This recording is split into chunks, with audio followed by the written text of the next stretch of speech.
नमस्कार, कैसे हैं आप सब। उम्मीद करते हैं आप सब बढ़िया होंगे। तो अंडरस्टैंडिंग क्वाड्रिलेटरल का ये पार्ट नंबर 2 है। पिछली क्लास में हमने 1 से लेकर 15 तक क्वेश्चन कर लिए थे और लास्ट 5 क्वेश्चन आज की वीडियो में। ठीक है, तो आइए शुरुआत करते हैं क्वेश्चन नंबर 16 की। तो क्वेश्चन नंबर 16 है, Naman has 10 match sticks of equal length.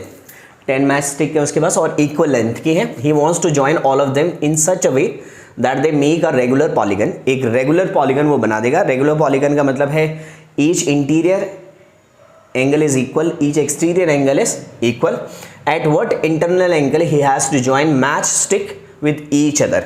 मतलब जैसे मान लो 4 स्टिक हूँ, अगर मान लो तो 1 2 3 4 ऐसे ज्वाइन किया और ये रेगुलर है। इन 2 स्टिक के बीच का वो आपसे क्या पूछ रहा है, एंगल पूछ रहा है। ठीक है, और कितनी है आपके पास, 10 मैच स्टिक है। तो 10 मैच स्टिक हैं और आपको हर एक एंगल निकालना है और हर एक एंगल क्या है, इक्वल है। तो एंगल निकालने का ईच इंटीरियर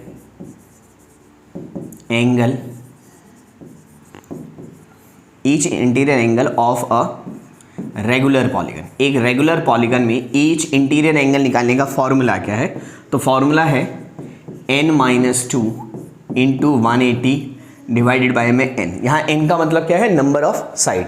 तो आइए 10-2 8 इंटू 18 डिवाइडेड बाय में 10। n means number of sides. तो ईच इंटीरियर एंगल आ जाएगा रेगुलर पॉलीगन का 0 से 0 144 डिग्री, यानी कि ऑप्शन नंबर ए जो है वो इस क्वेश्चन का करेक्ट आंसर है ना।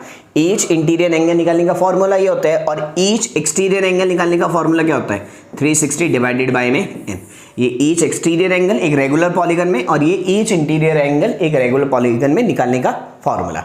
ठीक है, n का मतलब क्या है, नंबर ऑफ साइड। तो क्वेश्चन का आंसर है 144। नेक्स्ट पे चलते हैं, क्वेश्चन नंबर 17।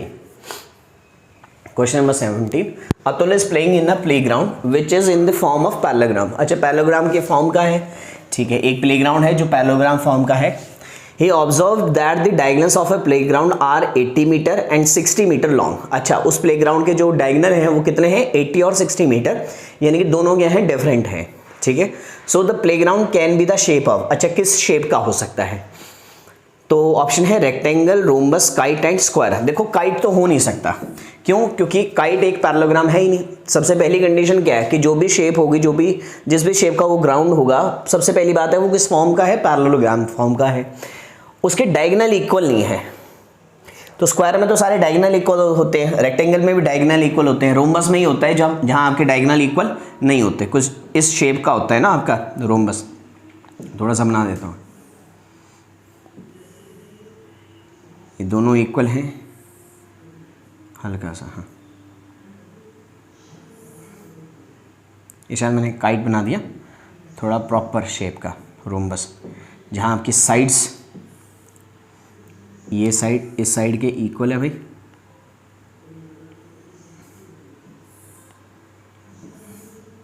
ठीक है, कुछ इस शेप का आपका रोम्बस है। ठीक है, तो रेक्टेंगल नहीं हो सकता क्योंकि डायगोनल इक्वल है। स्क्वायर में भी डायगोनल इक्वल होते हैं, रोम्बस में ही है डायगोनल इक्वल नहीं होते। दोनों डायगोनल क्या है, देखो डिफरेंट है, ये अलग है और ये अलग साइज का है ना।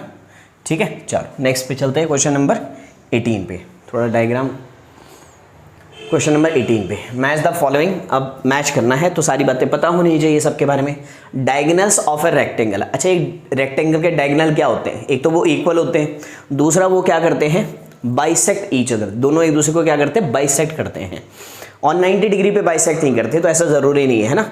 यानी कि जो पहला वाला है, पहला वाला ये वाला जो है वो जाएगा equal and bisect each other, मतलब थर्ड के साथ, इसका थर्ड के साथ मैच हो रहा है।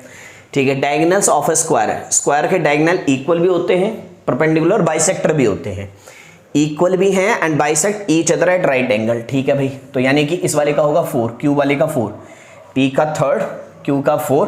चेक करने की जरूरत नहीं है, बी ऑप्शन होगा, देख लेते। तो diagonal of a rhombus, rhombus के डायगोनल क्या होते हैं, not equal and bisect each other at 90 degree, bisect each other at right angle. ठीक है भाई, आर का है फर्स्ट, आर का first. Diagonals of a parallelogram, parallelogram bisect each other, एक दूसरे को क्या करते हैं, बस बाइसेक्ट करते हैं। तो ऑप्शन नंबर 2 यानी कि बी ऑप्शन जो है वो इस क्वेश्चन का करेक्ट आंसर है। तो ये हो गया क्वेश्चन नंबर 18। क्वेश्चन नंबर 19 पे आते हैं। हाँ, बहुत बढ़िया क्वेश्चन है। ABCD is a parallelogram. अच्छा, ABCD एक पैरेललोग्राम है। तो पैरेललोग्राम जैसे ही मैंने देखा कि भाई पैरेललोग्राम है, तो एक बात तो आपको पता होनी चाहिए कि पैरेललोग्राम के सारे अपोजिट एंगल क्या होते हैं, एक दूसरे के इक्वल होते हैं, यानी कि x और z आपस में क्या है, इक्वल है। जो x आएगा वही क्या होगा, हमारा z होगा। ठीक है, find the angles x, y and z respectively in the given figure. मतलब जो x है वही हमारा क्या है, y है। ओके है, ठीक है। मैं देख पा रहा हूं कि ये जो है, ये देखो जरा ध्यान से, ये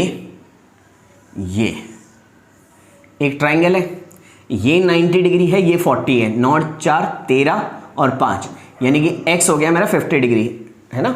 एंगल सम प्रॉपर्टी, एक ट्राइंगल के एंगल का सम कितना होता है, 180 डिग्री। ये 90 है, 40, 130 कितना ऐड करना पड़ेगा, 50। तो ये 50, तो z भी कितना हो गया, 50, यानी कि ये दोनों 50-50 है। x पहला वाला x को रिप्रेजेंट कर रहा है, दूसरा वाला y और तीसरा वाला z को। तो x और z दोनों 50-50 है, 50 और 50। तो वैसे तो ऑप्शन सी होने वाला है ना, लेकिन मैं निकाल के दिखा देता हूँ आपको कि y कैसे कैलकुलेट होगा। तो मैंने देखा भाई ये 50 है, ठीक है, ये 50 है, ये 90 है, तो ये कितना होगा, 40 तो होगा, 5 4 9 9, हाँ ये 40 होगा। अच्छा, पैरेललोग्राम के ये दोनों एंगल का सम कितना होता है, 180 डिग्री होता है। अब देखो ये 50 है, 50 plus 40 plus y plus 40 equal to 180 degree.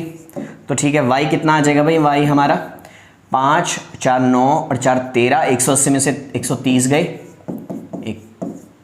ये आ गया हमारा 50। तो y भी कितना आ गया, 50, यानी कि ऑप्शन नंबर सी जो है वो इस क्वेश्चन का करेक्ट आंसर है। सारे एंगल क्या है, 50-50 है। ठीक है, चलिए क्वेश्चन नंबर 19, लास्ट क्वेश्चन पे आते हैं। अब हम क्वेश्चन नंबर 20, वीडियो को पॉज करो, एक बार खुद सॉल्व करो।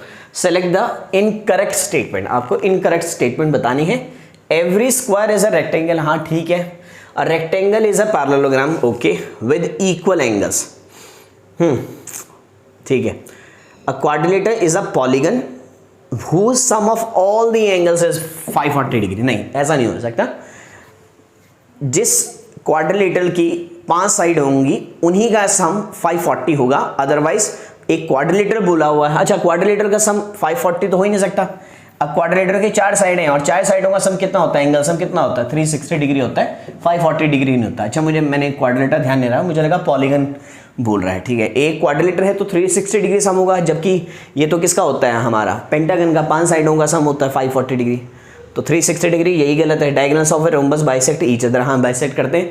तो ऑप्शन नंबर सी जो है वो इस क्वेश्चन का करेक्ट आंसर है। ये इनकरेक्ट स्टेटमेंट है, आंसर ये करेक्ट है, ये इनकरेक्ट स्टेटमेंट है। ठीक है, तो आज की क्लास में इतनी, कल लेके आते हैं इससे से रिलेटेड और थोड़े से लेवल को बढ़ाएंगे, थोड़े से और मुश्किल क्वेश्चन लेके आएंगे, नया कंसेप्ट लेके आएंगे आपके लिए। मिलते हैं आपसे नेक्स्ट क्लास में, तब तक के लिए नमस्कार।